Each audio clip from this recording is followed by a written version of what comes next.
Yo, you sexy demons, how is everyone doing? Welcome, welcome, welcome.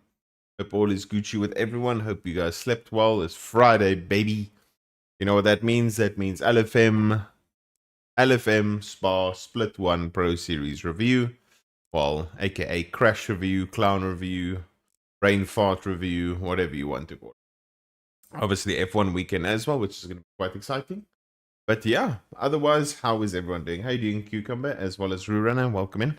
It's going to be a relatively short stream. Obviously, we're just going to be doing the review. No races today, unfortunately. That is obviously going to take place again on Monday, because Monday we will be doing a LFM Duo Cup at Kailami, where it will be myself as well as Sispansky doing LFM Duo Cup at Kailami, which is going to be juicy. Yeah, we still have to. I need to go get lunch for myself and my dad. And then also I need to go to one of the malls where I won some money at the one activation. So yeah, still got some things to do. But yeah. Hello, how you doing, Hacks?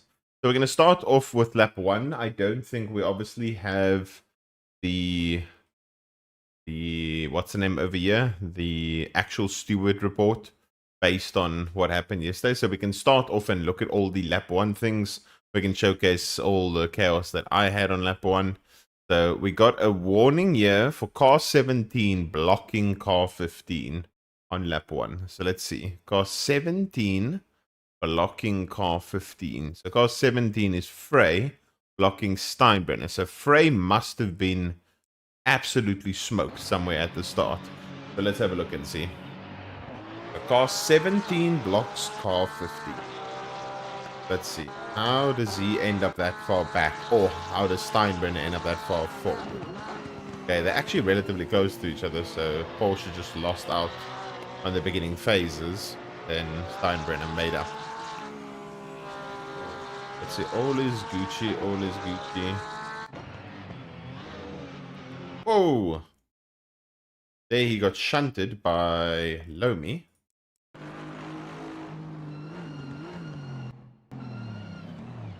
Oh, shit. Kolosov. That's where I think Kolosov got his penalty from. We'll get back to that. I don't know why Kolosov's... Hello? Are you planning to brake for the corner? Okay, so before impact, I want to just turn your attention to everyone else's speed. He's at 123. 120, he's got a gap to go into. 87. 109.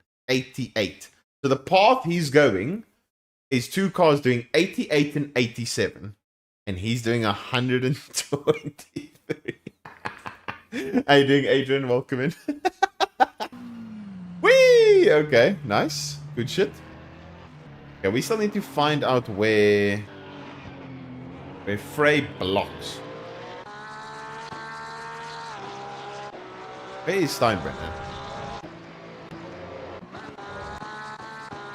Okay, this is where Steinbrenner behind him. He gets a warning for blocking him.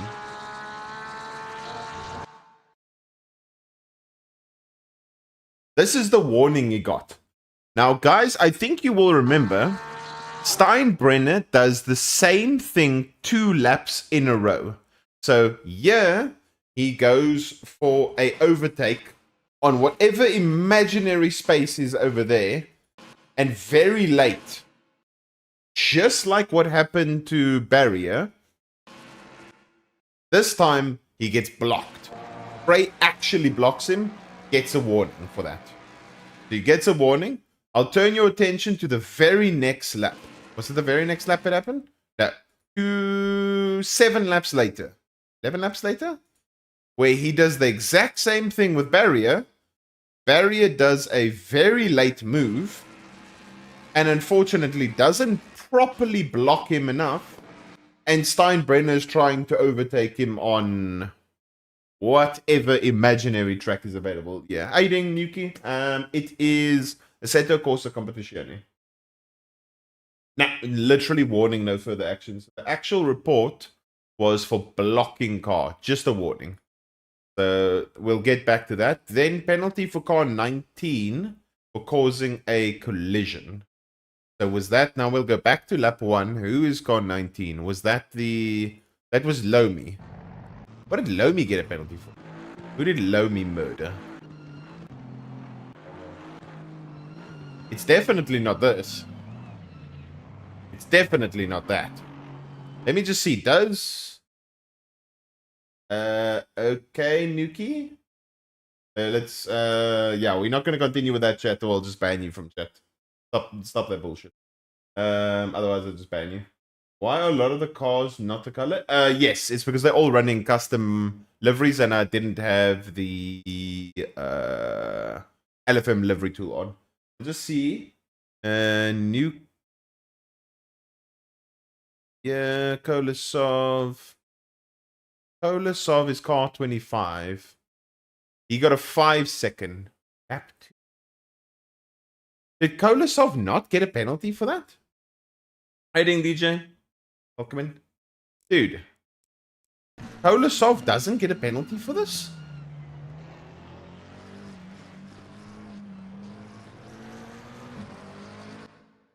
Doesn't get a penalty for that? Surely not. Car 25. Up. Car 25 will get a 5-second for causing a collision on lap 2. He didn't get a penalty for that? Huh? What the fuck? He literally rear-ended the bejesus out of the guy's car. For lap 2. Unfortunately, they don't say which corner it is, but okay, he doesn't get a penalty for that. Then Lomi gets a 10-second for lap 1. If Lomi got this penalty, then he got robbed. So Lomi gets absolutely slammed into the back and slams into the McLaren and the Porsche. Unless Lomi full-on kills someone, Lomi got robbed.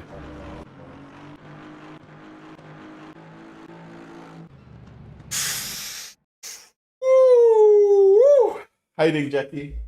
Yeah, no. Lomi completely fucking smashed. Who's that? Car 15, Steinbrenner. It's so tricky though. He comes across. The Lomi's directly in the middle, directly in the middle.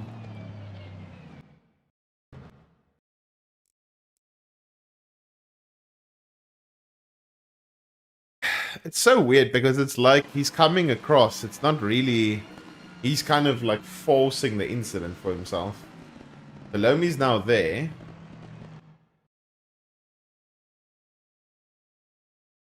I don't know. That's a bit 50-50 for me. What do you think of this, guys? Do you think this is 100% on Lomi? He's there. Steinbrenner's full 90-degree turning to the right. Full 90-degree turning to the right. And as if car 19 is not there at all. Yeah, I agree it's a late braking for Lomi, but he didn't really help himself from a survivability point of view. The day he slaps him back. Yeah, I think it's maybe like 80-20. So Lomi being there, obviously naturally causing contact, hitting the A pillar of his car to the C pillar of this car. It's on him. But Steinbrenner didn't help himself really by turning fully across. Aiding Pless and Haskins, welcome in. And Voodoo, Brad, welcome in everyone. You're saying it's not Lomi's fault in your... yeah, I definitely think both have to play a part. It's definitely not one-sided. Aiding Sasha, welcome in. Yeah, that's also the other thing. Aiding Gresden, welcome. Yeah, so it didn't have to avoid him.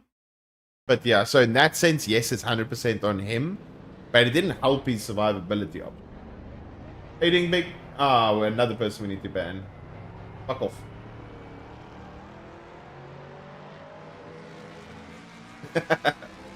Wait, I can't ban him via the Streamlabs. Maybe ban him via my phone unless cucumbers here. Let me do this quickly. Big manga. Sucker fat one. Oh, did he already get banned? Okay. Thank you, cucumber. I was gonna make him suck a fat one and ban him. Okay. That's that. Then, so the biggest flaw we've seen so far is how the hell Kolosov doesn't get a penalty for what happened in the hairpin. That's the biggest thing I've seen so far. How Kolosov doesn't get a pen for literally steamrolling the shit out of everyone here. No penalty for this. Just by the way, guys. No penalty for this. No penalty. Nothing. No warning, no penalty. Nothing. Not a damn thing for that. No penalty. No penalty. That's the biggest thing that I'm like, what the fuck? How? Okay. Sasha, you said look at your lap 1. What happened with all is Gucci? Bit of understeer. That's all good. The pin behind the Aston. Okay, here comes the chaos.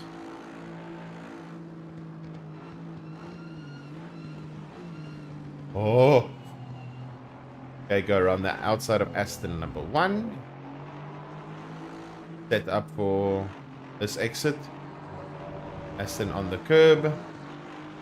The Ford goes defensive. You have a lot of space to break into. You almost get clipped there. That's another 2 passes. You go around the outside of the Lambo. You on the inside for the next corner. Sasha's a fucking demon. That's 4 overtakes. Sasha's the best in the galaxy. Get a good run on this exit. Got a nice little slip over here. I doubt you're gonna send it here. No ways you go around his outside. Okay, that is all key. Very slow car in front. You go defensive. Have the run over that car. Luckily no understeer. Or Giga slip on the Aston. Have lots of space to break into. Can you make it around the outside? Somehow get it slowed down. That Aston gets whacked. You get this position? No. 5 overtakes. Good shit. No, I didn't have the LFM livery tool on. Only thing I can think regarding Kolosov collision is that it was net code stuff and the collision wasn't picked up in the server log, so stewards didn't see it. Yeah, that's the only thing. I mean, it's a bit of luck, but also you made your own luck, Sasha. So I got a penalty of a 3-day ban for ghosting, throwing 2 cars at the back. Yeah, sometimes the penalties look wild. So that's the only thing I think with the Kolosov penalty. But how does netcode or something not pick this up? Because this is a fucking monster crash.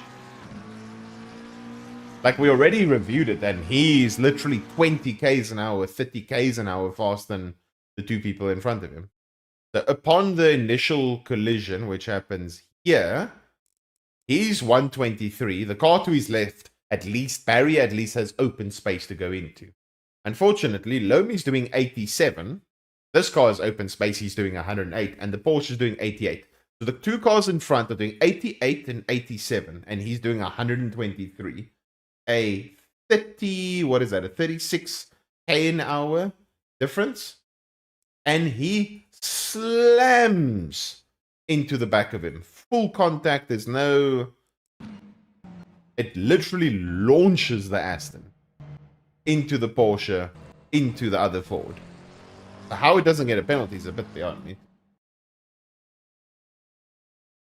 In order to increase explain on penalties, not only the impact is decisive, but also the outcome. This means that contact with little loss of space or damage results in less time penalties than contact with high damage or loss.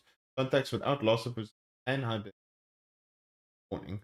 That's just what is crazy. Yeah, okay, so we've dealt with that. The other lap 1 incident was for car 38. Car 38, who is that?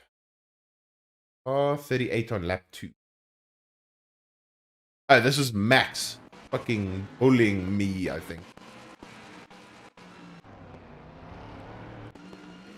This is where Max was bullying me, I'm pretty sure. Oh, yeah. Dude. Dude. Dude. Please. Please. Tell me. What was the thought process in this? Please, I remember this shit.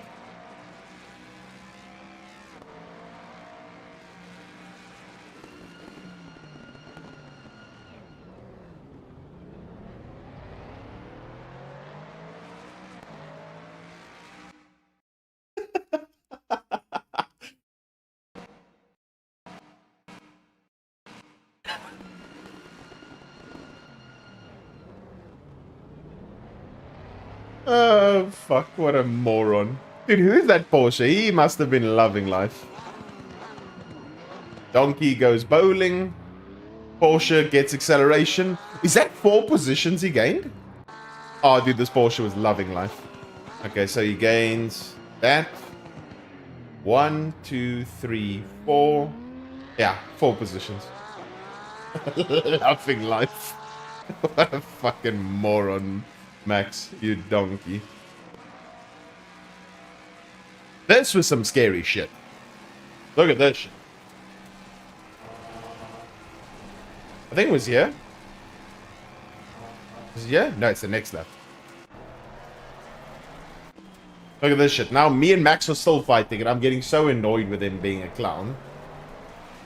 Yeah, I have a slightly better exit. Now this Porsche and this Ford are going side by side. Look at how dodgy this gets. Crazy exit, I'm lifting a bit. Oh, need to lift. In the middle.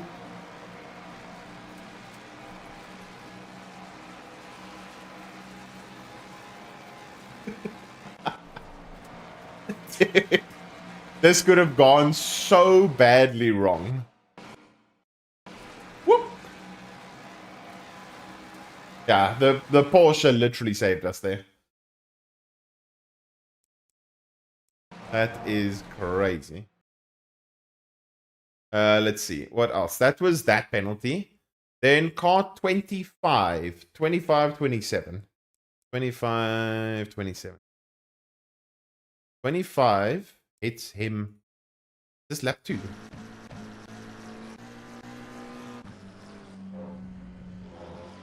Huh?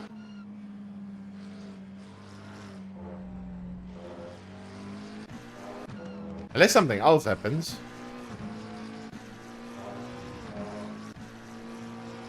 Fuck, I can see how this is gonna go.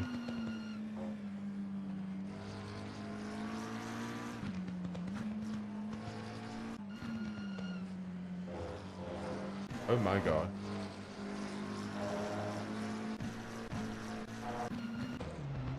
Oh!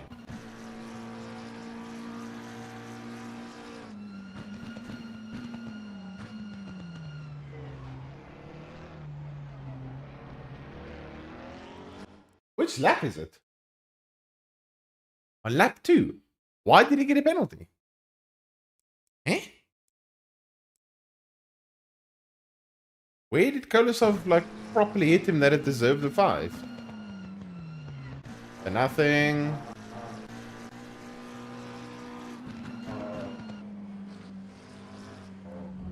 Small touch there. That's nothing.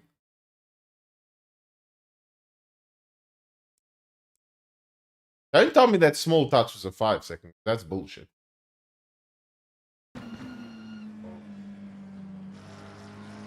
That's small touch. Is this bonk in the gravel a 5 second?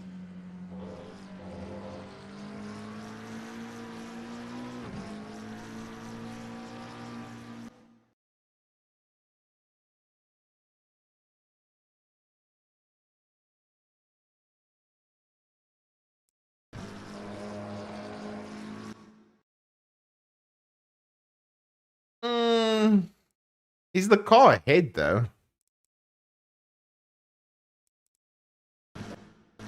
Actually, he's not. He's having to lift.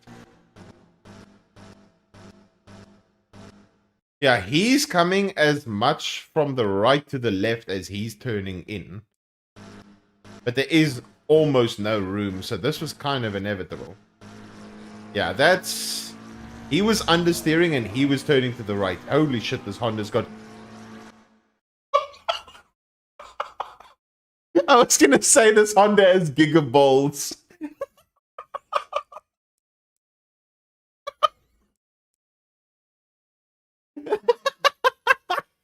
Who is that? Is that Lieutenant? Dude. Oh my god, gigaballs. I think I'm through. Oh, cheers, my boy. Peace.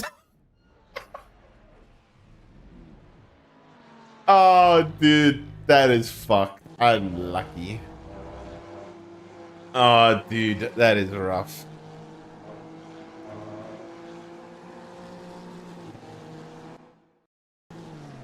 Okay, so here's what we think about the whole scenario. So Kolosov got a 5-second penalty for this, which in my opinion is a little bit bullshit. I don't think that should be a 5-second at all. But he should have gotten a 10+ second penalty for whatever the fuck this was. He literally got 5-second... He got a 5-second penalty for that understeer off, but he got nothing for this. So realistically, he kind of got off chilled, because he should have gotten a 10 for that, which then should have meant that in the race I would have actually been ahead of him. So he kind of got off sort of scot-free from that. Let's just be honest. Then car 26 got a penalty for hitting car 28 on lap 3. 26 and 28. Who is the donkey? 26 and 28. Huh? Did Fudge kill someone?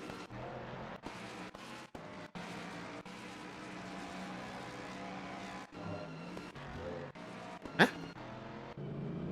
Oh, yo, this way Fudge killed himself.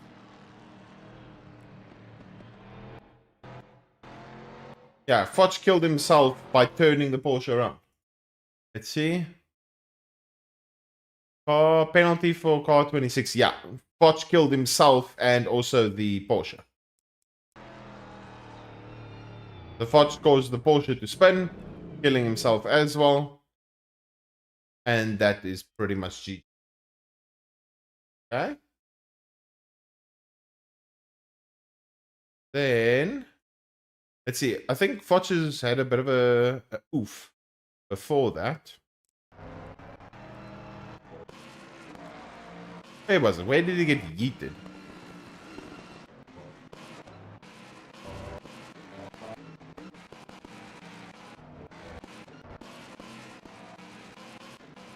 Did he get yeeted?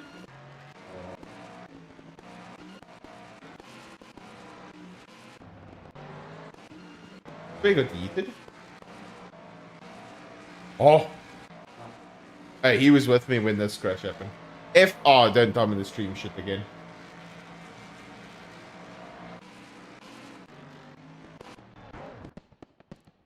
What?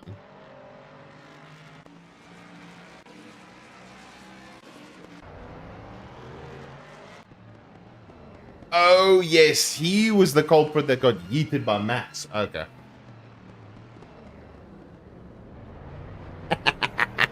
Oh, that's rough. That's rough. And the Porsche just goes flying by. Then car 19 and 17. Leaving and gaining an advantage. 19 and 70. 1970. Lap 3. Leaving the track and gaining an advantage.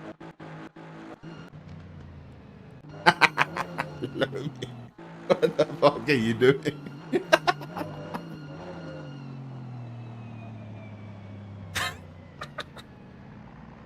And it just full accelerates. What a beast. So where's that Porsche now? If he keeps the position, then he deserves the penalty. He's defending it. Yeah, so at this point, yeah, you deserve the penalty. Bit of a slide. Oh, shit. What happens here? Oh, they bend each other. They bend each other. They bend each other. Oh, Porsche backs up. Okay. So, yeah. Penalty deserved. He literally defended it. How you doing, Mr. Goldstein? Welcome. Dude, I can't believe he actually defended it. Oh, shit. Okay, car 36 and 38, 5 second. 36, 38, 5 second, lap 5. 36 and 38. 38? Where's 36? Schwanker. How does he hit Schwanker? Does Schwanker get fucking Batista bombed? Oh, this way Schwanker was driving like a clown towards me. And then I drove like a clown towards him. Oh my fuck! He kills him! He Batista bombs him from the top ropes. Cheers, boss.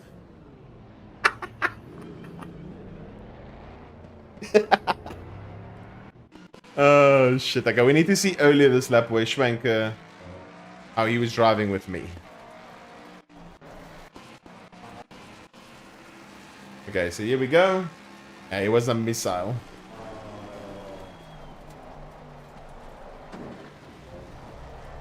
Cool. Try and leave him some space, leave a bit too much.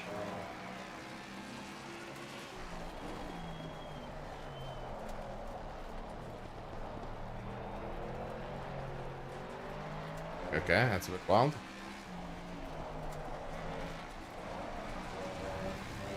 Aggressive defending, goated. Gotta love when the has all the space. He aims literally. I don't understand this braking at the end, yeah. Where was it? No. It was Max. All the space, everywhere to go. Ah. This is the target. Oink. Porsche at least doesn't get eaten. Rough. Rough. Then car 14 and 3. Lap 6. Car 3 will get a drive-through. Oh, yeah, that's Bischoff being a penguin. What? Which lap is this? Why did Bischoff do that? He got a fucking drive-through. He must have kamikazed someone fucking from, like, Asia. Oh!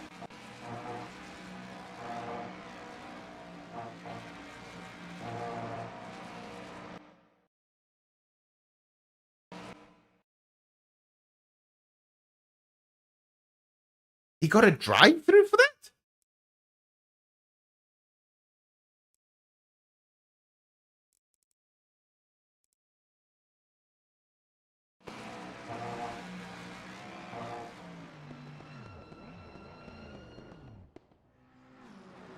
Does anyone collect mooning?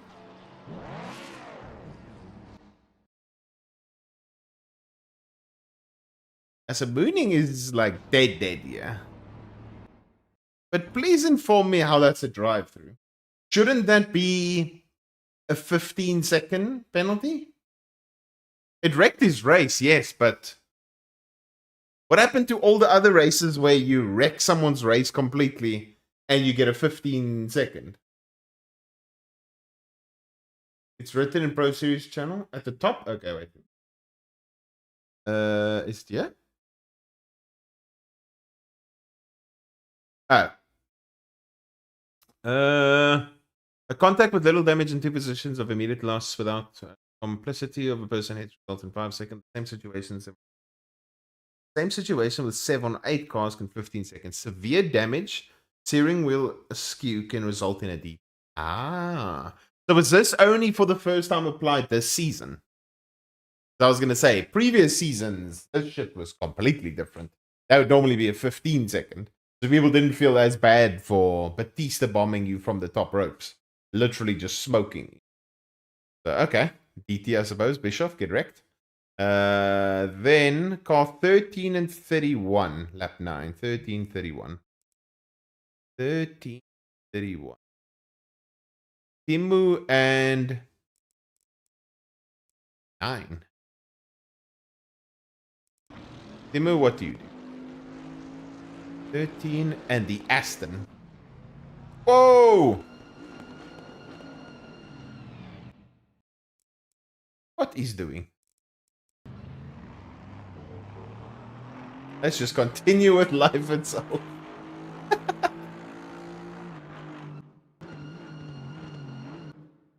The thing I don't understand about people, I don't know, maybe it's just me, but you, at this point, have a really competitive exit out the corner.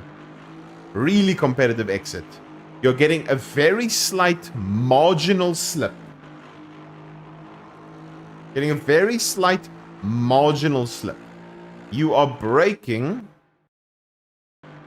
pretty much on the sandal space where most of the time, from a quali reference, you are braking. You're braking at technically a quali reference point, but you still aren't flat on the brakes. You lifting, lifting, lifting, and then you go flat. And now you start lifting, start lifting, start lifting.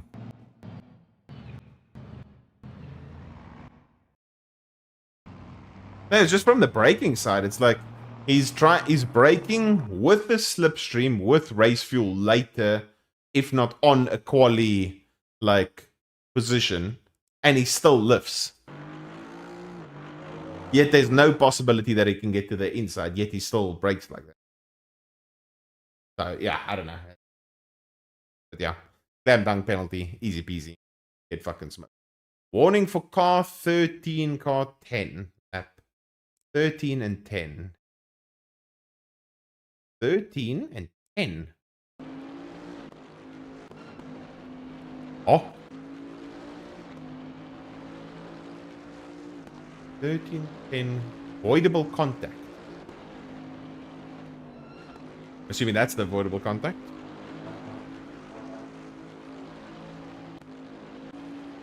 Oh, Timu literally just got fucked. Oh!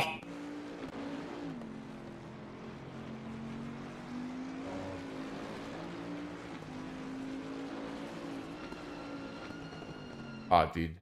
Carpet literally getting bullied, dude. Something we don't like to see. Car 3 and car 30. Isn't car 3 Mabix? Did you kill someone again? 15-second time penalty between car 3 and 30. Mabix, what are you doing? Car 3, car 30, lap 9. Mabix, what are you doing?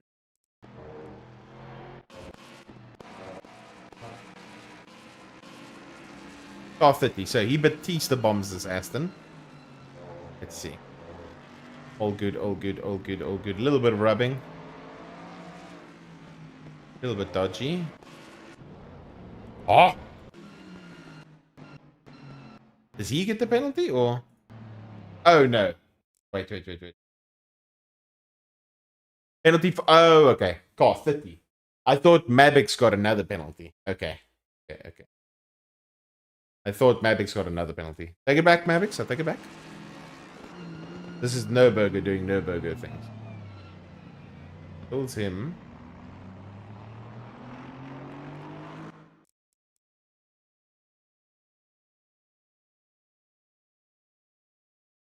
Eh?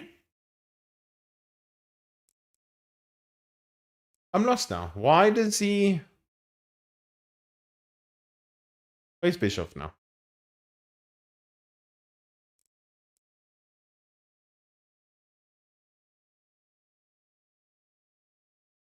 Why does he get a 15-second for that? Is it because of the amount of positions he lost?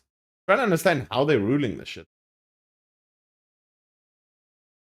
Contact with less damage and 2 positions without complicity of a person, it results in 5 seconds. The same situation of loss. Ah, okay. They have clearly defined it. Because you see, this new penalty ruling that they have done is how I wanted it at the start. Because I thought that people got away with massive crashes, fucking murdering people with too little penalties involved. You can't simply get a small little whack, lose 6 positions, and then go, okay, cool, 5 seconds. Mavic's got a DT for full murdering a car up a rouge. Yeah. which was which lap? I'll show you again quickly. Car 3, lap 6. Lap 6, they went up a Rouge, and he literally smoked Mooning's car. Whee! Boing! That is his car, literally. Yeah, that's where he gets that penalty. Now we are over here. Car penalty for car 15, lap 10. 15, lap 10. So this is where he must completely full murder something.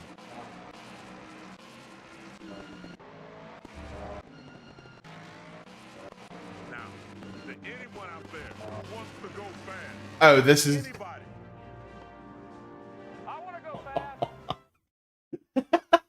Moss, thank you so much for the 12 months in a row. 1 year. 1 year. Dude, look at this shit.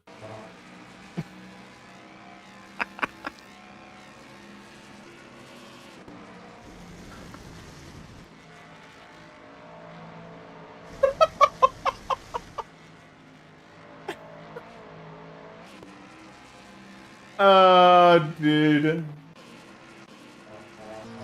Look at this, dude.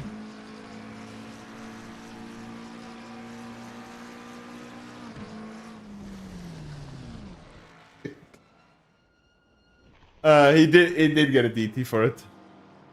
Steinbrenner gets his DT somewhere over here. Yeah, I already got his DT. Yeah, he got his DT. Oh, that's funny. That is funny. I was surprised people were just getting DTs left, right, and center. Then car 5 and 6, lap 13. 5 and 6, probably someone towards the front, yeah. Aiden and Caracas. Lap 13.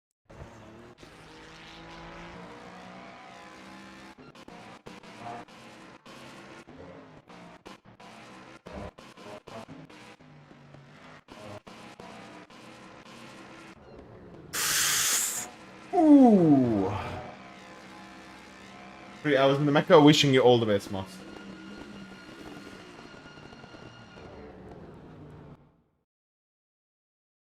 Should have gotten a +5 for the start. I'll see Boothby start. I haven't seen it. Yeah, that's clear cut pen. Oof. Oof, oof. Okay, let's see the Boothby lap 1 at Europe. What did Boothby?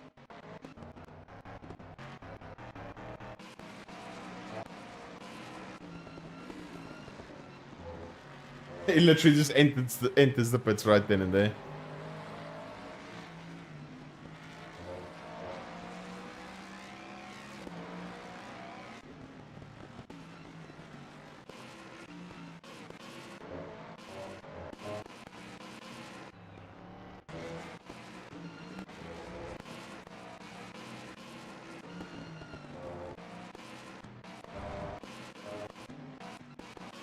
Who does he hit? Who does he get involved with? Does he hit Jack?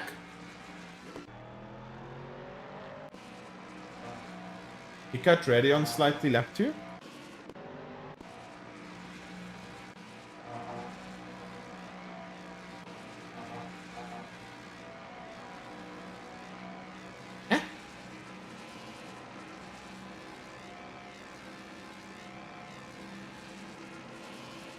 He was passing him anyway. He got a track warning for a Rouge, and that gave him the line to overtake on the straight. Ah, no penalty. No penalty at all. Wait, he didn't actually get a penalty for this, right? Oh, 1. No. Yeah, that should never be a penalty, ever. Whether he used the speed token or not, look at how slightly he cuts. The track limits is you cannot pass the red and white. Do you really think that him getting... Why is this thing glitching up? Hello? Why can't I go back? Okay. Go with this. That's more of an advantage. Is the difference between how much he shit on this Honda. Just look at how easily he actually smoked him. White line, 10 centimeters, whatever it may be. He literally steamrolled this Honda down the straight. The Honda did not stand a fucking ounce of a chance. And Delfante is my boy. But let's just look at the speed comparison here quickly. Let's look at the cars around quickly. He's already having to brake 276, 267, 275. That's never a penalty. Ever. Ever. No, Moss. No racing this weekend. He planned to use it? Well, it doesn't matter. Literally, he is not... There is no penalty for it at all. There's literally no penalty. Unless he did like a deliberate run that gave him tenths of a second, then maybe it can be considered. But if it's that small of a marginally giving him a cut, he gains what? 0.02 from that? 0.03? It's not like where I had Barcelona last chicane. I couldn't make the corner, so I cut, and that gave me 0.3, giving me a penalty. This is it. The fact that we're even discussing whether this is a penalty or not is a load of horseshit. It's never a penalty. It should never be a penalty, never even be considered a penalty or anything of that sort. Car 34, lap 15. Avoidable contact. Car 34. Avoidable contact. Car 34. Lap 15. Car 34. Gamble. You get a pen? 34, a warning.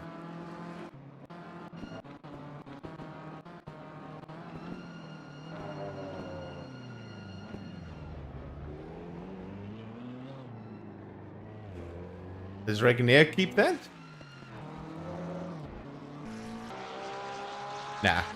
Then nothing wrong with that. He's open to abuse? Yes, 100%. But that's why they're stewarding. That's why it's not an AI doing it. It leaves it based for decisions and stuff. Like that is not an abuse of a system. And exactly, you get 4 abuses. He's getting penalized by utilizing one of his track cuts. He gets 3 more track cuts, and that's a DT. That's the risk you take.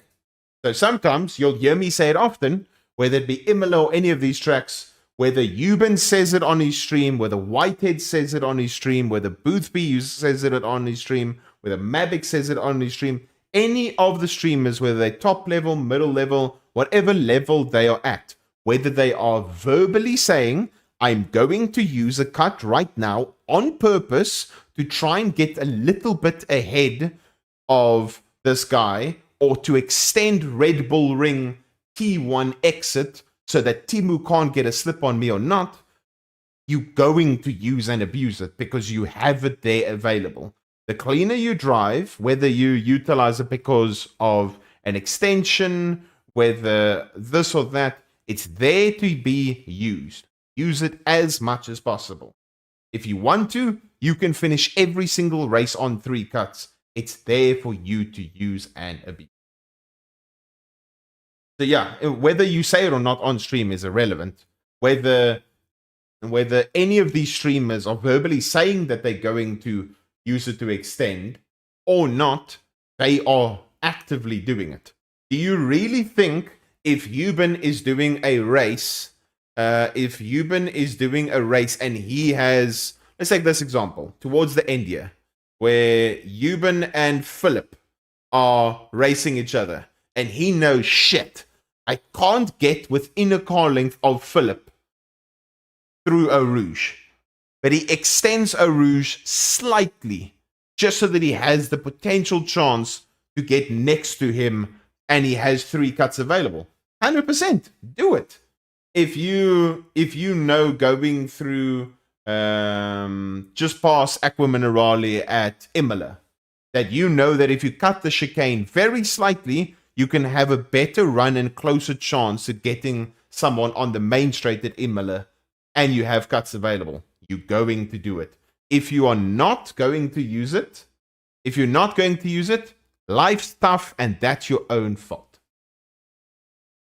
If you're not using your warnings available to try and help you get positions or defend from positions, cool on you. You're being a very clean driver, but you're not using everything in the book to try and help you. That is your own fault. Obviously, yes, and that's what I'm saying. Like, to a certain extent, if you're obviously going to cut to gain 3/10, no. But if you cut here to gain half a tenth there, a tenth there, cool. But don't go like cut half a second. Obviously, everything's open for interpretation. This is why they are stewards and whatnot. But yeah, you have to use it. And anyone that says, oh yeah, Nicholas Huben or Boothby, they would never do that. They would never extend on purpose to gain slightly ahead. Wake up! Some bullshit right there. Don't lie to yourself. Anyway, warning for that. We saw that already. Car 8 and 7, lap 23. 8 and 7. 8 and 7. Oh, this is the Nicholas, my boy. You're at the right place at the right time, my guy. This next one's on you. This next one's on you, my boy. Oh, shit. That is a oof.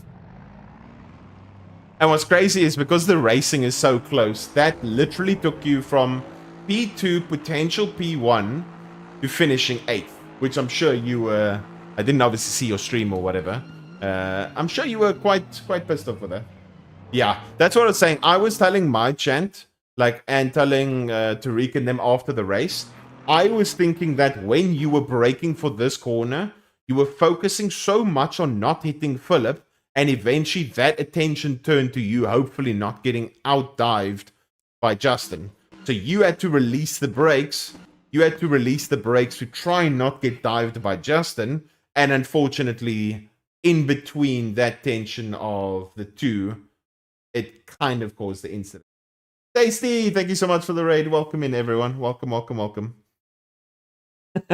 Thank you so much for the raid. How was your races, homie?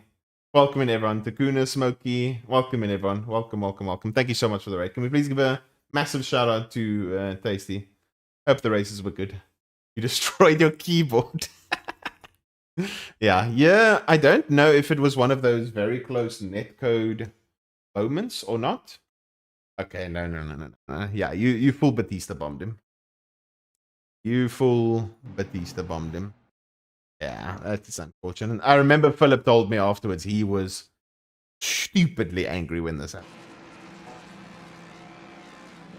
Yeah, don't worry. I wasn't having much fun there either, Tasty.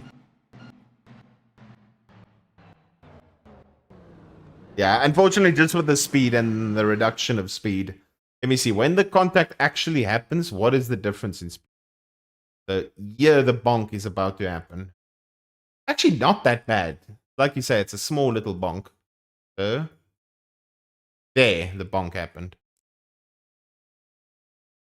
This is where the bonk happens. You're actually doing the same speed. It's just unfortunate that at this point, when Philip, upon the initial bonk, has steering angle.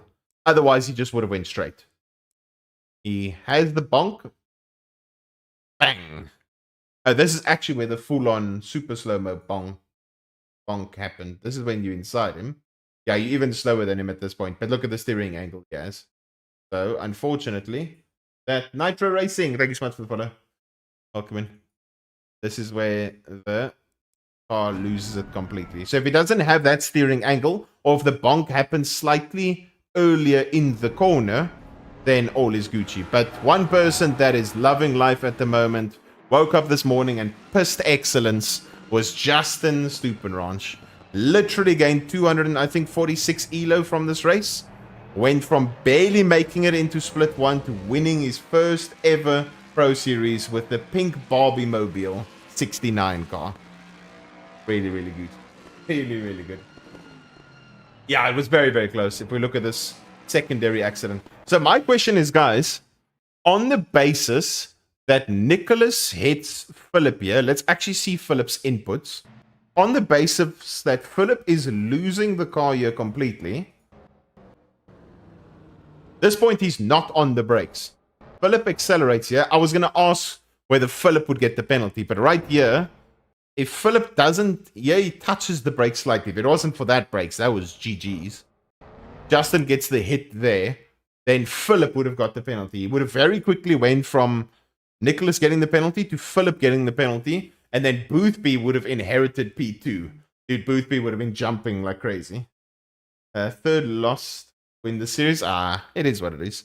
The thing is, you got to look at the positives. You got to look at the positives. You still, as far as I know, leading outright the championship. I'm pretty sure.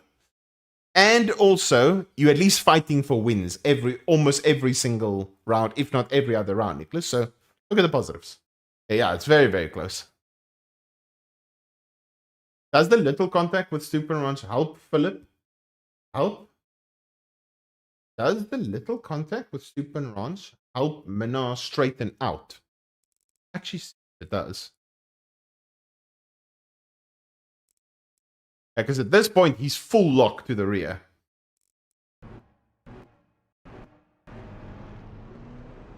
It actually does. If Stupenrance doesn't hit him there, I think Philip's heading towards the grass. Yeah, he gets more rotation and actually straightens him out. Because at this point, he's still full lock, full lock, full lock, full lock. And yeah, it straightens him out. Yeah, I agree. I agree. So Justin actually somehow helped him without actually knowing it. And then obviously final penalty was for a warning for car 32. Car 32 on lap 24. Who's car 30?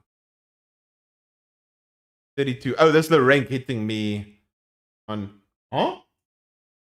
On lap 24.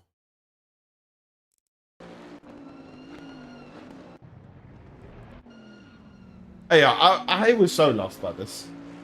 I was very lost by this. Can save someone from this? I know, exactly.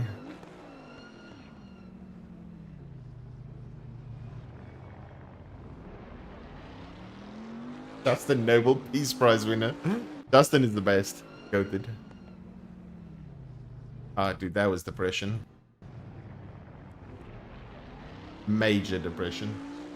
Yeah, big oof there. He got a warning for that, yeah. Yeah,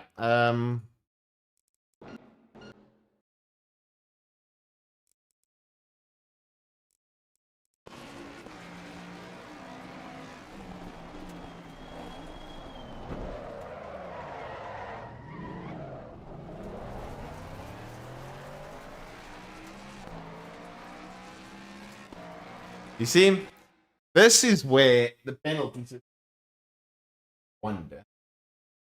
So here's what we're gonna do, guys. Compare these penalties, okay? So this, let's look at penalties quickly, guys. This is where people sometimes get questionable about penalties. So this, we'll show it from both angles. This, warning. This is a warning.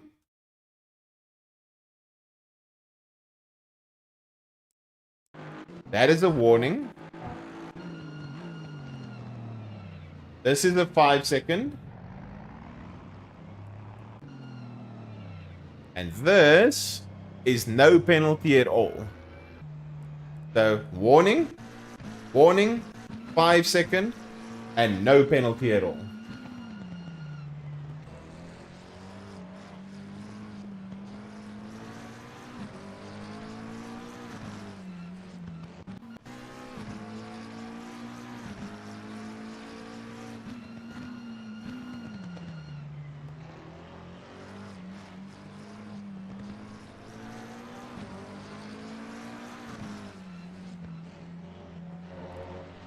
So thoughts? Yeah, based on what they say over here, they do seem to base it on the not only the impact is decisive, but also the outcome. It means that a contact with little loss of space or damage results in less penalty than a contact with high damage or loss of position. Contacts without loss of position and high damage only result in a warning. So right here. So because I got completely spun around and I did not lose any position, it lost me 1.5 to 2 seconds to the Aston that was chasing us. So that lost me a lot, but he gets a warning.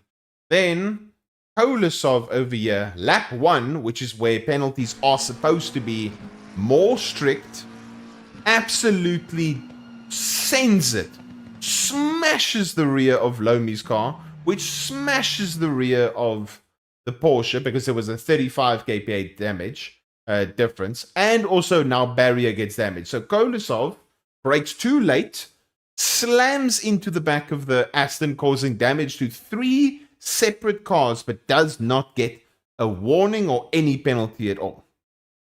Then I get binned in the first corner on lap 24, and as a result, because I did not net lose a position, had my rear tires that were already cooked even more cooked, I now have to defend against Lomi that's been constantly catching me at a stupid rate, because look at how close Lomi is to me versus how close he was to me. So I lost. At this point, Lomi is 2.4 seconds behind. Somehow, somewhere, I hold on to the position from Lomi. That was a bit naughty for me. That was definitely, arguably. Should I have gotten a penalty for this? Because I remember this was a bit hectic for me. I moved very late once I got the bad exit. So yeah, I'm immediately moving to the right, but he moves to the right simultaneously. So should I have gotten a penalty for blocking or not here? Yes or no, guys? So I'll show you from my perspective, because I remember at the time I was like, oh shit, that was a bit late.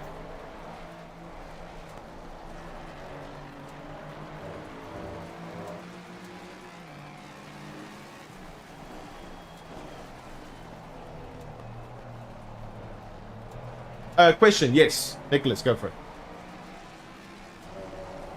Nicholas, go ahead. Unfortunately, I can't move up in chat. Please have a look at the situation of Phil and me couple laps before. Couple laps before. Phil and you. Couple laps before. I think I saw this on when I overtook him. Oh yeah, okay. I remember this. I saw this on Boothby's stream where you overtook him. I remember I saw this on Boothby's stream. Okay, you are past him.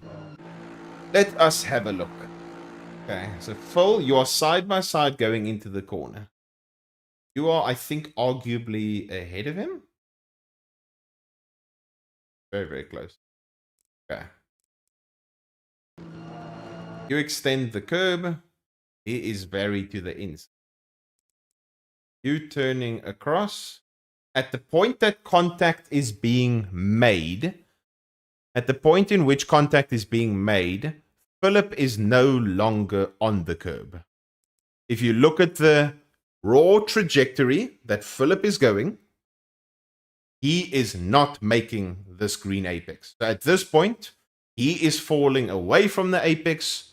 You are meeting him pretty much as he is falling away from the apex. Philip isn't really on the curb. He's falling away from the apex and understeering at this point. Okay, so we've got that so far.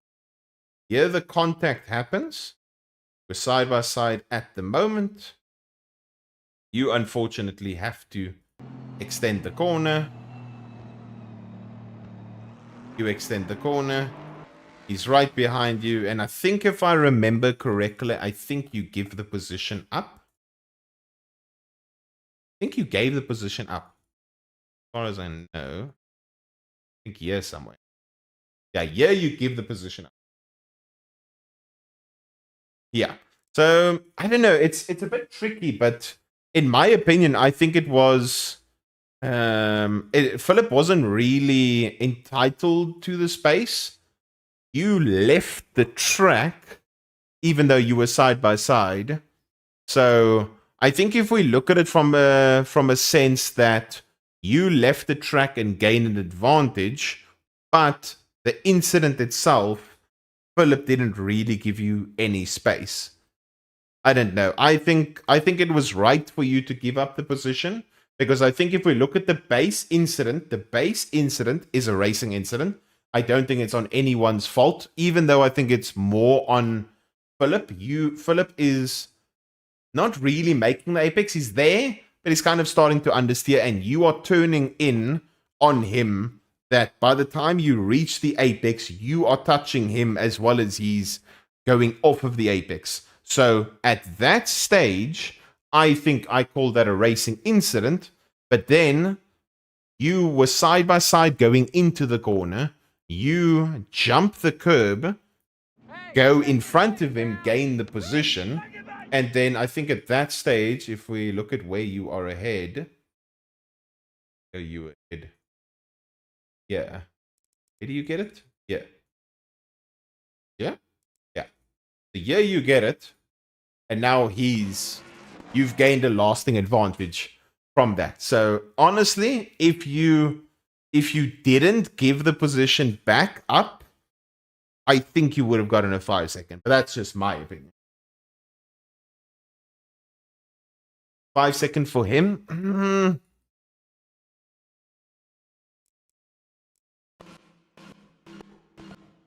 So yeah, he's broke later than you. He's later than you, later than you, later than you, later. He's ahead at this point. By the time you make contact with him, he's falling away from the apex. You are making contact with his B pillar. Are you by the B pillar or the C pillar? Yeah, you are making contact at the B pillar, but he's not really making the apex. Okay, do we place the fault on him based on his trajectory and say that this is his fault and this position was then rightfully yours? At this point right here, he is not making this apex for shit. That is not happening. Getting closer to it, but I think he's getting closer to it, but he's not obviously fully abusing it. But at this point, right over here, with his trajectory and him slowing down, if we look at the general speed he takes the corner at, if we go to a previous lap, we go to a previous lap and we go on board Philip, what is he generally taking the apex at? Oh man, this is on. By the time he normally gets to the apex at this point, right over here is 125, whereas in your incident, he's at 131 at exactly the same point. So he's obviously outbraked himself. So does that place prejudice on him to go, okay, cool, that is your position to gain? I don't know. Yeah, I know. That's what I'm saying. Oh, yeah, he slowed down a lot more.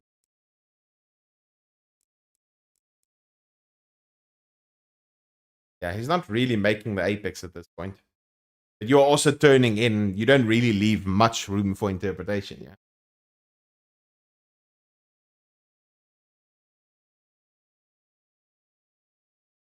He literally missed the apex by a car's width plus his angles too shallow. That's what I'm saying as well. That's what I'm saying. There's either A, you can look at it from a perspective of Philip is missing the corner completely at this stage. He is not making it. And therefore, potentially, the car on the left should get the position because he's essentially forcing the car on the left completely out the way. And therefore, you exiting the track because where he ends up over here, you have no choice but to take the exit route. Or do we look at it from a perspective of he relatively made the apex, but he's understeering at this point, but you've turned into his B pillar at this point, or not? You know what I mean? For the most part, it does look like he has, like the more we watch it, the more when the contact is happening, he's not really making the apex, and he kind of forces you wide, in which case you should have just kept the position. But because of the fact of the stewarding, that you don't know which way it's going to swing, yeah, I don't know. It's so tricky because in this scenario, you have 7 laps. What is it? 7 laps. 7 laps to make a decision where either A, you give this position up, which you felt at the time was the right decision to make, and you either A, would have gotten a penalty or not gotten a penalty based on the LFM steward's interpretation of the incident, or what would have happened is if you kept going, you potentially get the 5 second, and maybe you finish fourth at best based on where everyone is over here. Then it wouldn't be as bad. Obviously, the later incident, you felt, okay, I'm still faster than him. I can still try and get the position in a normal way. So, yeah, the problem is it's all based on interpretation. So everyone is going to look at it differently. So the more we watch it, the more we think, okay, if we look at it in fast speed over here, Philip's not making the apex at all. Philip's not making the apex at all, in which case you should keep the position, which is perfectly fine. But the LFM stewards could look at it from this scenario that you are turning in on him. And because of where he ends up, you would have had to go off track. So they either look at it from an essence of you gain a lasting advantage because you turned in on him, even though he's not making the curb. You were side by side going into the incident. You were at his B pillar, so you don't necessarily, in the initial braking phase, you are side by side. He brakes a little bit later than you, causing him to not really make the apex upon turn in. Therefore, you should give it back. Or, how I see it after looking at it for a while, you should not have given up this position. That was fine with yours.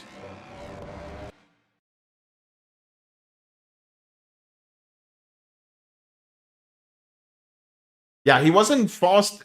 It's weird because he wasn't. It wasn't like by miles that he was too fast at the apex. Obviously, you can't just turn in on a car. But at this point, it's so difficult because when the contact actually occurs, Philip is starting to understeer away from the apex compared to where he should be. And then Nicholas is hitting him at his B pillar over here on turn in when Philip is starting to understeer. Didn't the car turn left when Nicholas touched him? See?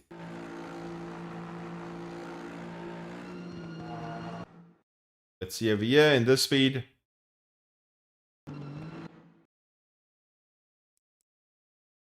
The contact happened.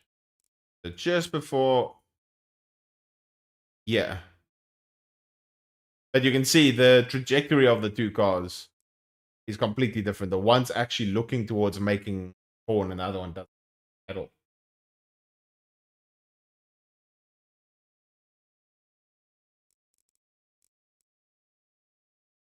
Yeah, the contact is about to happen right now.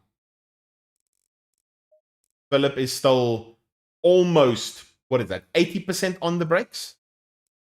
80% on the brakes. Cuban's on 40% brake. So the one is trailing into the corner. One is still very much needing to slam the brakes to make the corner. So one's having to try and make the corner. The other one is trying to trail into the corner, utilizing the outside space. He's ahead, so he's entitled to, but he only is ahead because he broke later. They were side by side going into the corner.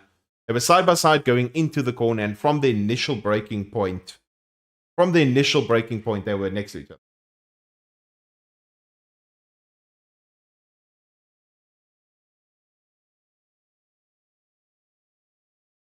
Yeah, braking late's a thing, definitely.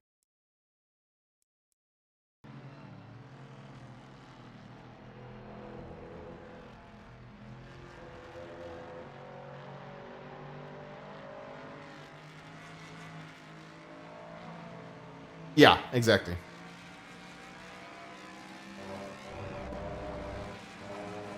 Yeah, he wouldn't have made the corner. Because he was too tight and too narrow at this stage with the speed that he was carrying. Like, if you compare other laps to how deep Philip is trailing into the corner, look at where Philip is right now. At this point, right now, Nicholas is on the brakes. Nicholas is on the brakes right over here. At 276, he's on the brakes here. Philip taking the tighter line, and Philip is only on the brakes here, where we can see front of his car is parallel to the start of the curb at 274.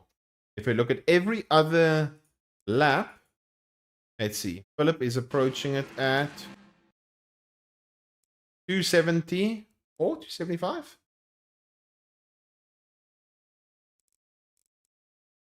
So Philip is braking when he's side by side. When he's side by side with Nicholas on a normal lap doing 274, he brakes here.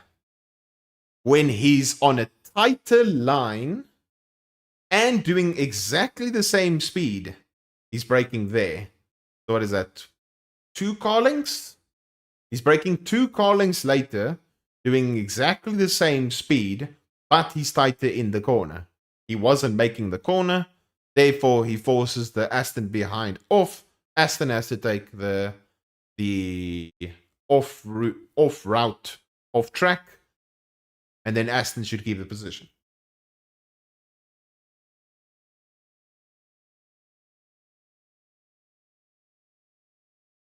Yeah, if you're too wide going into a corner, you can't. If you're too wide going into a corner, you can't just be over here, hard on the brake, and literally slam the car to end up over here and go, okay, cool, I've made the corner. And then the other car needs to go over there and you still take the normal track. That shit doesn't work. The 2 Bentleys in the race got a total of 63 incident points. So that's Timu and Larenk. I think most of it was Larenk, to be honest. I think most of it was Larenk.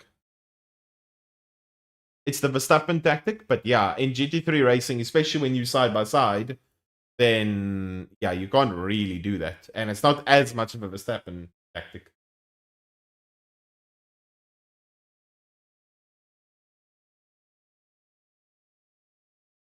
Yeah, the GT, same with blue flags. Blue flags and how incidents happen in GT3 racing versus F1 is not the same. Inside car has the line, outside car has the risk to stay out. But the outside car actually turned in and hit the inside car. But the inside car wasn't making the corner. So yeah, I think we can keep it there. Everyone, so, well, let's make a poll quickly. Let me make a poll here quickly. I want to see everyone's opinions based on this quickly. Because we have lots of people here that can weigh in on their opinions. Manage poll. Hey, shake and bake, Cal. Woo! Shake and bake. Should what should the question be? Valerie, thank you so much for follow. Appreciate it. Should Cuban keep position after off track overtake?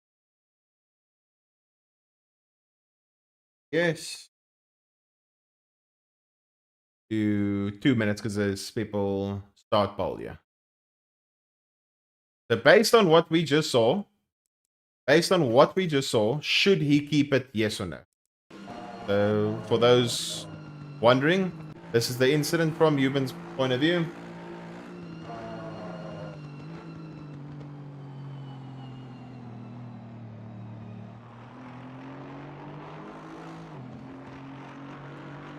Okay, let's see. What is everyone's opinions? So, should Euban keep the position after the off-track overtake?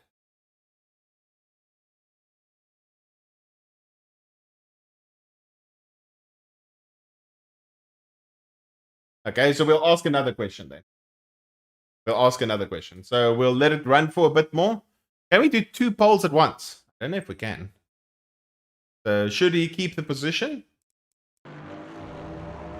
Okay. Most are saying no.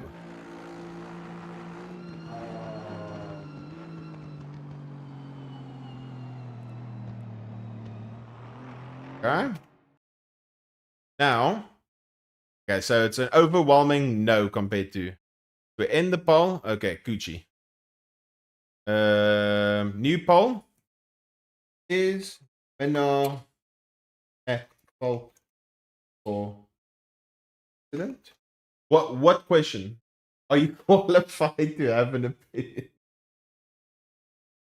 Is Minna... What should I ask the question, Nicholas? So just everyone can give a raw outright opinion. Are you biased for Nicholas? Now I'm looking at it like from a general point of view. Did Minna race? There we go. Did Minna race? There we go. Yes. No. 2 minutes. You guys do your thing. So we'll just keep playing it so people can see what we're talking about. We'll show it from his point of view. Yeah, it's so tricky. Like, this is those awkward stewarding decisions where, because it's live stewarding, you need to make a very quick decision very quickly. So if this happened to me, I would have given the position back immediately. Like, almost immediately, because I would have thought, okay, I'm not too sure about this shit. I would have literally just given it back, thinking I gained it off the track. I'm not blaming the stewards. I'm just saying, if you're in the stewarding position, you need to make the steward decision very quickly, irrespective of whether it's for the lead or not. It's a tricky scenario.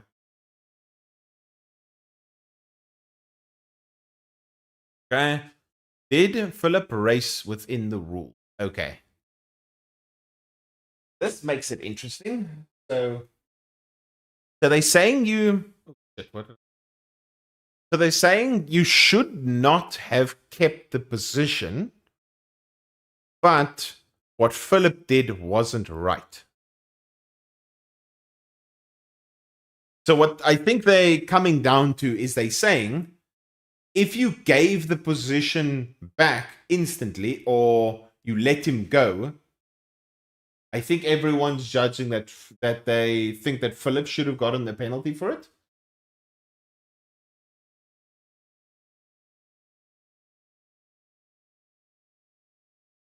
Two wrongs don't make a right. This is an ACC classic. The early bonk gives the car at fault to get out of jail free card. Yeah, that's what it seems like. So no, by unanimous. Yeah, taking advantage of someone else's mistake to great benefit. Yeah, this is where that's exactly what Timu was saying.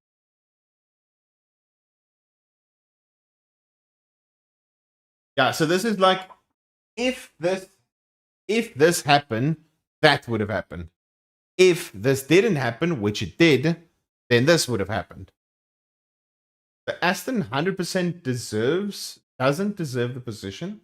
Ford did nothing wrong in the corner. Aston fault went off.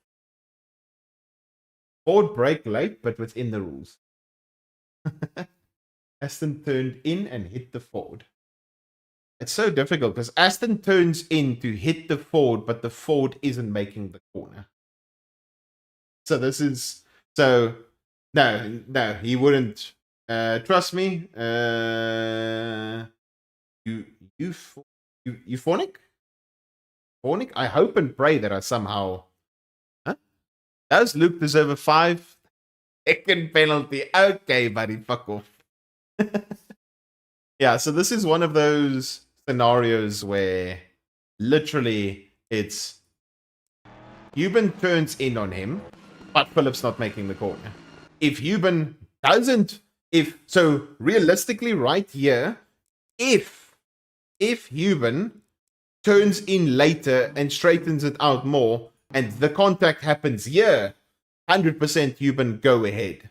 But because of the fact that the contact happened so early, like what Timu said, that leaves it up for interpretation. Because here, you can see Philip is not making this corner for shit. But because he broke so late, the contact is happening at the B pillar, and then at that point, it forces Cuban completely out.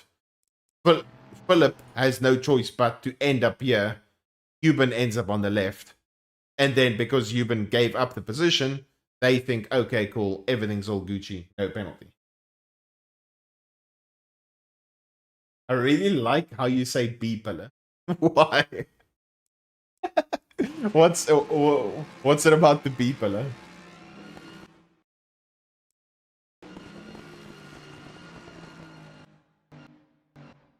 The B pillar. Break a little bit longer and overtake on the inner because Philip goes too wide. Yeah. But the thing is, at this point, you have one of those opportunities where you hope and pray that either A, he's making the braking zone, or he's not, and you hope for a switchback. Get a for it? Ah, okay. Okay, not slow down. Yeah. But I also look at it when the incident actually, when the contact actually happens. Yeah. Like as the contact is actually occurring right about. Yeah. This is where the contact happens. If you look at the two cars' braking points, the one is carrying the momentum towards the outside. Obviously, he's at 130. Philip is at 124, but he's full braking because of how late he broke.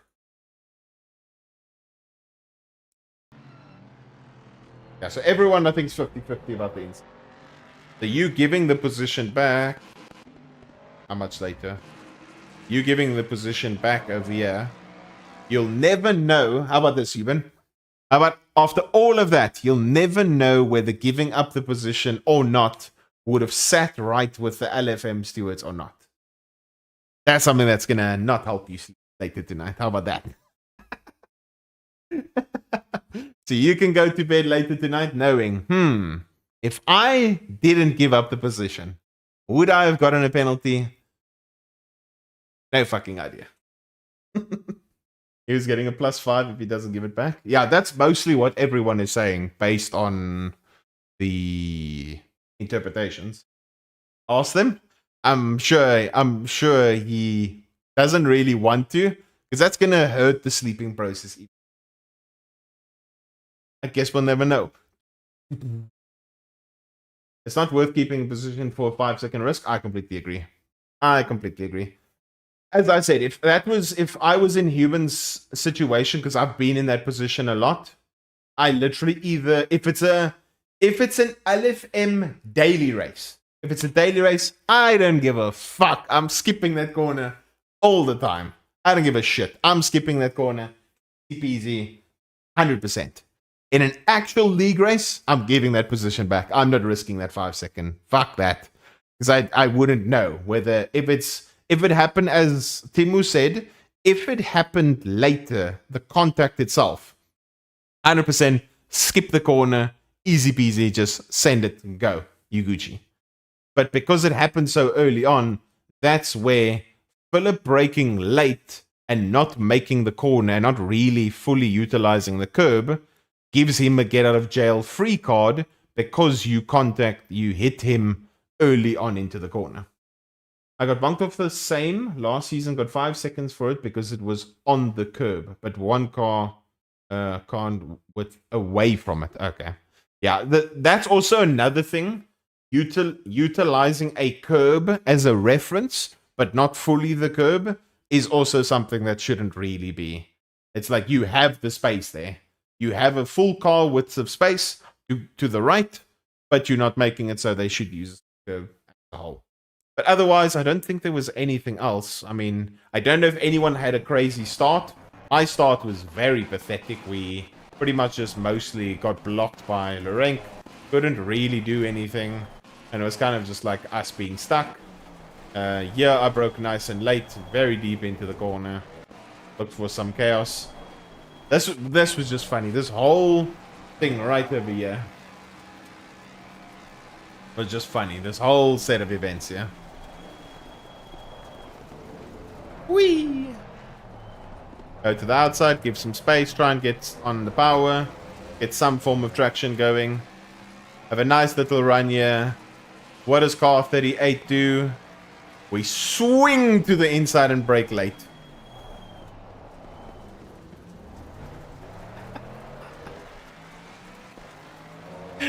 Oh, fuck.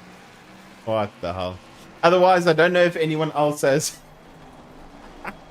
anyone else has any other things we need to have a look at.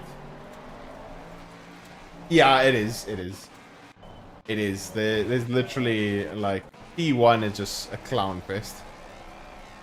And then the other thing, I think that incident was one of the funniest in the race. And then this one. This Honda Lieutenant, my guy. Fucking dino balls to send it, yeah. Unfortunately, you paid the price.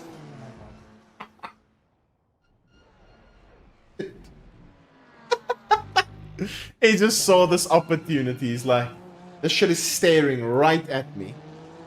Yes, I saw the Validate. That's one of the 3 funniest things. So the Validate, that T1 crash, and this is just fucking hilarious. Whee! Cheers, boy, you get fucked. And then the Validate because Steinbrenner was being a gigadonkey. That was also shit funny. This Validate right here.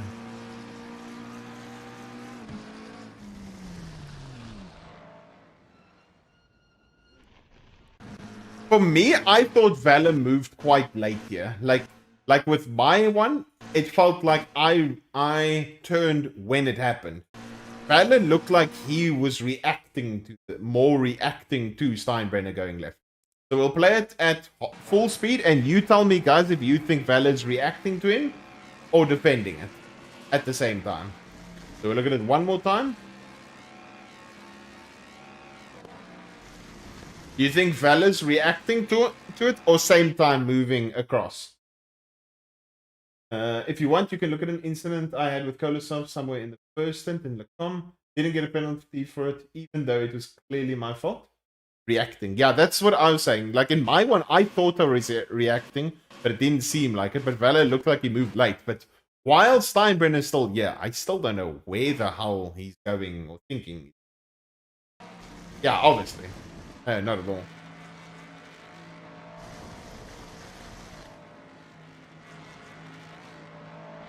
Car number? Yeah, we can look at the Kolosov. You are 37, yes? First stint.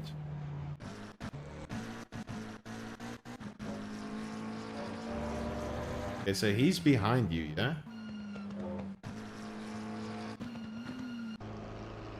First then, so he's behind the white McLaren.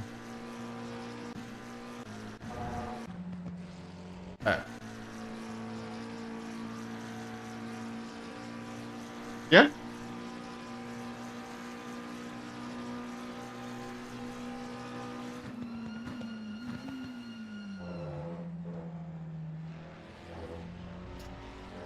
You actually gave us a perfect replay. You actually gave us a perfect replay. This is what we were looking for earlier. So this is almost exactly like Philip's situation. The contact happens much later. So if this exactly as is happened and Nicholas was on the left, exactly this, and Nicholas turned in over here, but he's not making it, then I think Nicholas should have kept the position.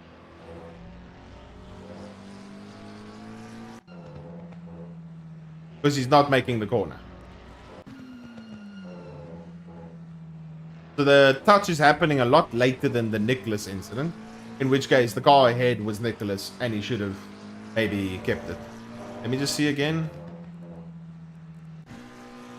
But yeah, he's diving from far back. Now, I'm saying at this point over here, if this, you and Philip still keeping side by side, but the touch happening a lot later over here and he wasn't fully over the curb. I'm saying this is sort of an example of what we were looking for. Then if the touch happened there where he couldn't make the corner, then it would have been fine. But yeah. But yeah, obviously no penalty there. Easy peasy. Just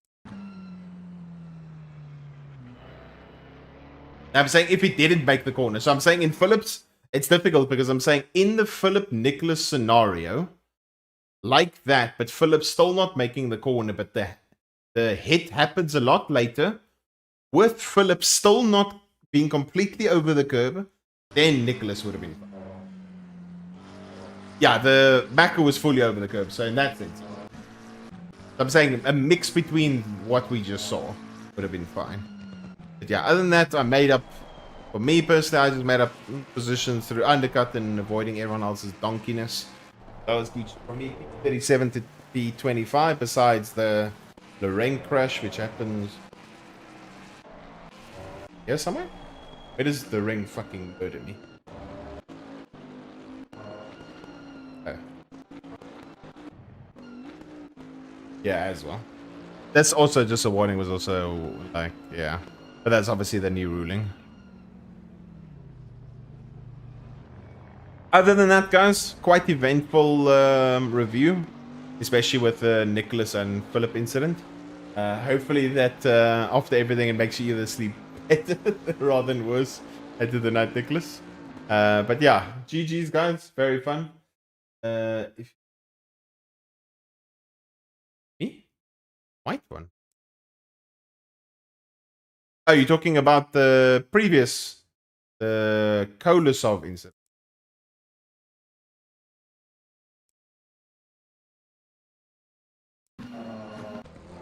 Kolosov incident.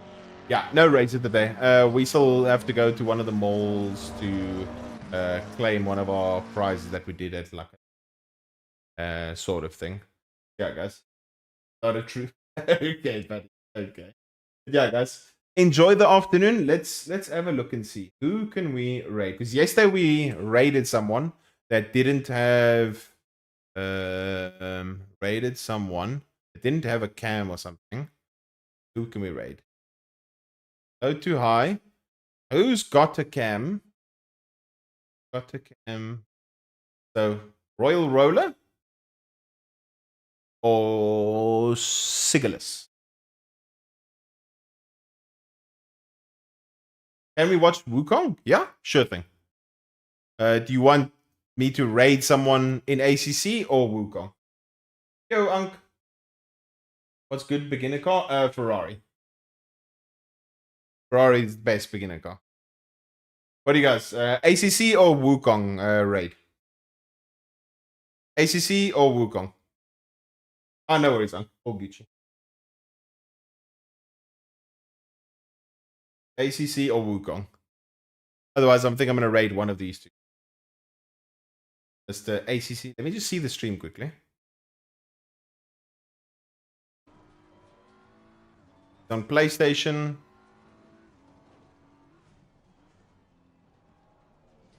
Oh. Race is about to end. Yeah, let's raid this guy. Let me just see this guy quickly. Come on. This guy looking like he's raging. Let's raid this guy. Sigalus. Okay, guys, I'm going to call it there. Enjoy the rest of your afternoon and evenings. Keep well. Really appreciate all the support. Have an awesome weekend. Enjoy, guys. Peace out. Bye.